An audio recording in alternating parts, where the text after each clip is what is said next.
Eu queria morrer, mas não tinha coragem de me matar. Então, eu decidi entregar a minha alma para o diabo.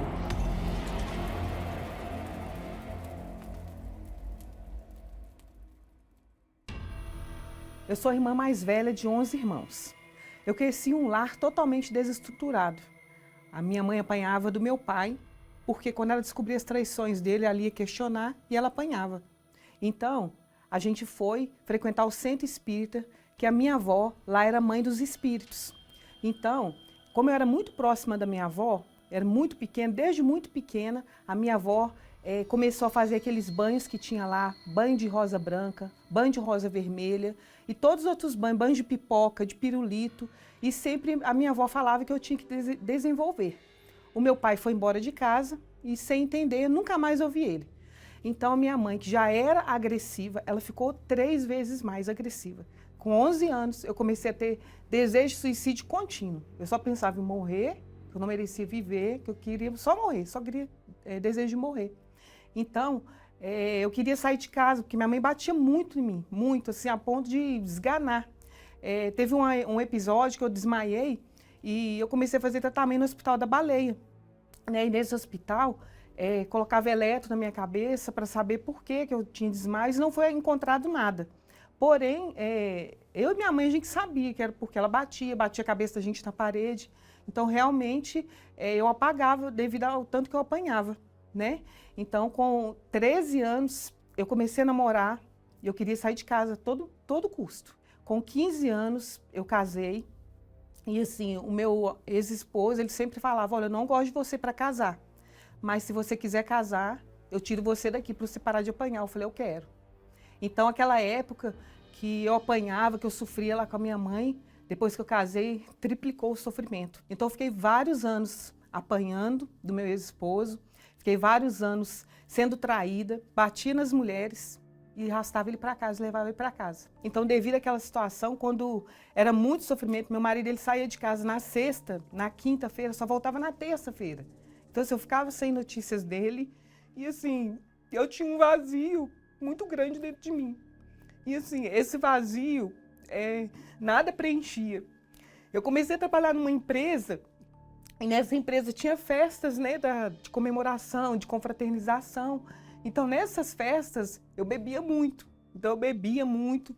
Eu me relacionava com os rapazes da festa, porque eu estava em busca. Eu achava assim, se alguém gostar de mim, eu posso largar meu marido que não gosta e eu vou ser feliz. Só que eu fiquei por 20 anos nessa bagunça. Então, também passou pela minha cabeça de tomar soda cáustica com Coca-Cola.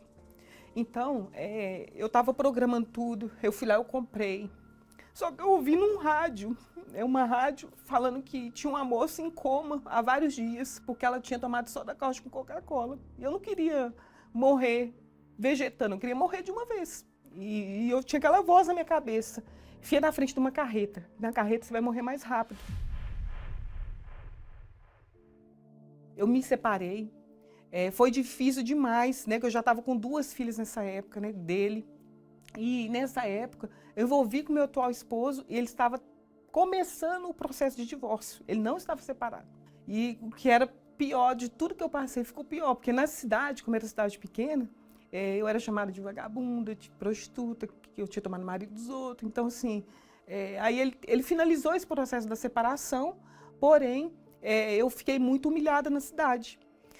Até que um dia, sempre assim, eu escutava, batendo no meu portão, as pessoas da igreja que queriam me evangelizar. E eu vi da Gretinha que era eles, e eu falei assim, não, eu não vou atender, porque eu tinha vergonha também da situação que eu passava.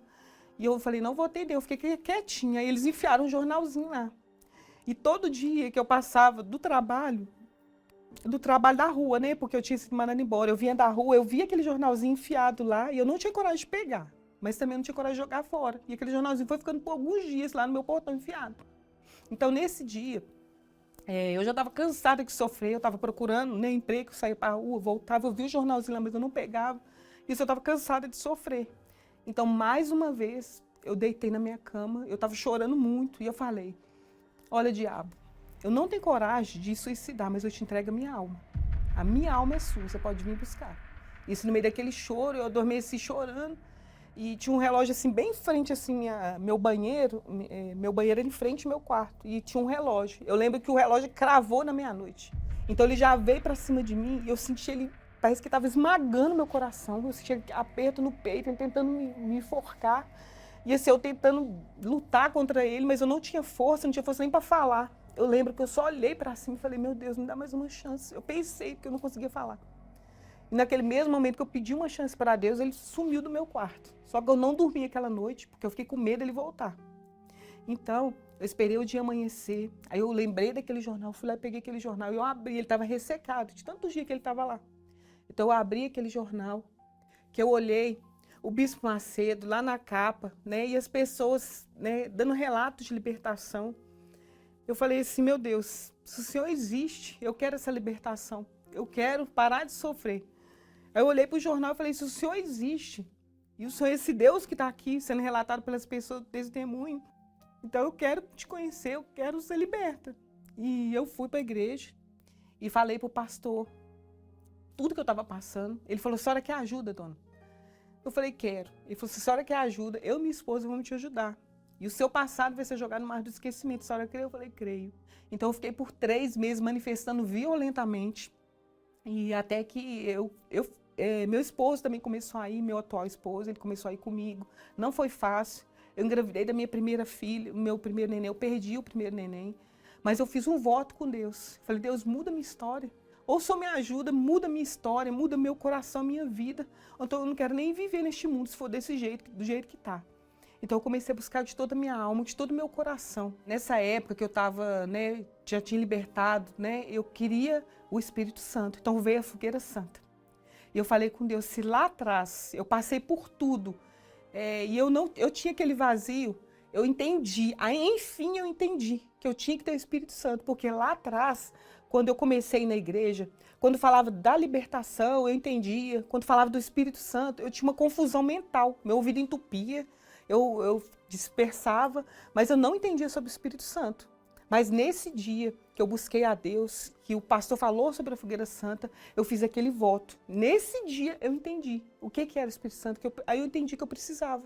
Então eu comecei a buscar, fiz um voto com Deus, falei, meu Deus, é o tudo do Senhor pelo meu tudo. Agora eu estou aqui, fala o que o Senhor quer de mim. E naquela época eu me preparei para a fogueira santa, para aquele voto, eu dei meu tudo. Comecei a evangelizar mais, eu fiz jejum, eu comecei a falar do Senhor Jesus para as pessoas. Eu falei, meu Deus, eu não aceito essa campanha acabar. Esse voto, meu Pai, ele não tem que ser só físico, só material. Ele tem que ser em tudo espiritual, principalmente. Porque eu sei que sem o Senhor eu não vou dar conta.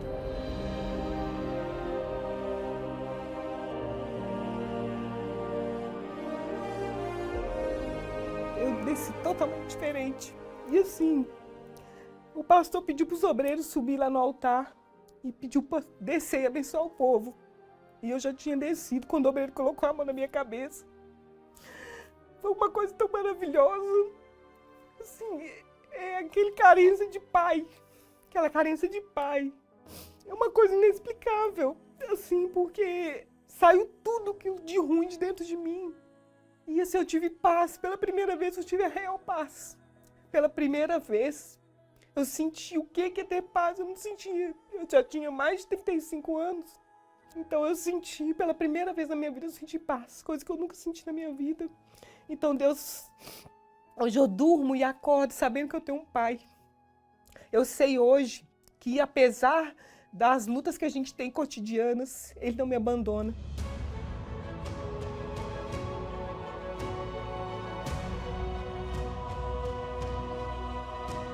Então minha mente abriu, eu conseguia já estudar. Eu já entrei para a faculdade com 40 anos, né? Então eu já fui, formei. E quando eu comecei a estudar, meu esposo atual, a gente tinha casado na igreja.